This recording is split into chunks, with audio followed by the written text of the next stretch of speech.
This is why you need to hear about the country with no rivers. Curious yet? Today, we're talking about Kuwait.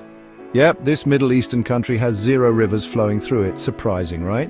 Kuwait relies on desalination plants for its fresh water. That's where they turn salty seawater into drinking water. Amazing tech, huh? So, how do they manage agriculture? They use groundwater and imported water. Pretty inventive. And there's more.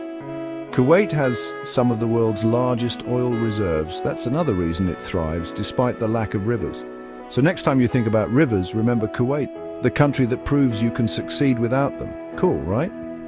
Don't forget to like and subscribe for more fascinating geography facts. See you in the next video.